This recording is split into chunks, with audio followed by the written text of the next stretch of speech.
सभी को नमस्कार। मैं कपिल हूँ। पिछले वीडियो रामायण भाग 4 में हमने जाना कि मंदरा की षड्यंत्र के कारण राम की राज्याभिषेक रुक गया था। इस वीडियो में मैं बताऊंगा मंदरा की साजिश या षड्यंत्र क्या है। कैकेयी दशरथ की छोटी रानी थी। दशरथ अपनी छोटी रानी तो बहुत प्यार करते थे। मंदरा कैकेयी की प्यारी दासी थी। मंदरा कुबड़ और कुटिल स्वभाव थी। रात तिलक की तैयारी की बात सुनकर मंदरा ईर्ष्या करने लगी। वह सीधे कैकेयी के पास गई और बोली, माता, राम राजा बनेगा और तो उसकी माता कौशल्या राजमाता बनेगा और तुम उसकी दासी है। तुम्हारा लाडला पुत्र भरत राम के गुलाम बनेगा। क्या यह तुम चाहते हो? मंदरा की बात सुनकर कैकेयी पहले गुस्से में आई, लेकिन उसका जादू कैकेयी पर चल गया।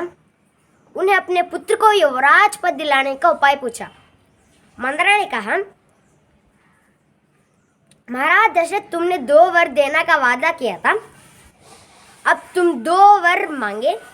एक वर से राम के लिए 14 साल का वनवास, दूसरे से भरत की राज तिलक मांगे।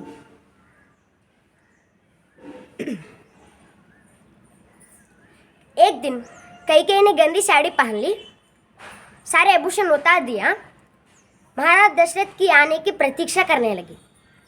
महाराज दशरथ शाम को कैकेयी के महल गई। उनके चेहरे पर क्रोध प्रकट हो रहा था।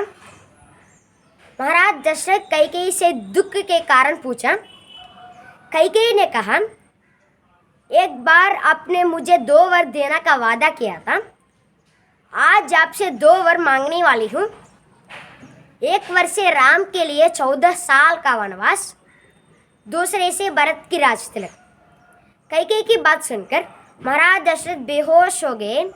होश में आने के बाद उन्होंने कहा, भरत को युवराज बना दूंगा, लेकिन राम को वन मत भेजो। मैं उसको बिना जीवन नहीं रह सकता। पर कैकेयी ने महाराज दशरथ की एक बात की न सुनी। कैकेयी की निर्दया कर देखकर महाराज दशरथ फिर से बेहोश हो गया। दूसरे दिन राम को यह समाचार मिला। राम अपनी पिताजी का आज्ञा प्रकार पालन करने की निश्चय किया। राम सब माताओं से मिले और आशीर्वाद लिया। राम के साथ उनकी पत्नी सीता और भाई लक्ष्मण वन के निकल पड़े। यह दृश्य बड़ा ही दुखदायक था। मैं अगले वीडियो में अगले जानकारी लेकर आऊँगा। धन्यवाद।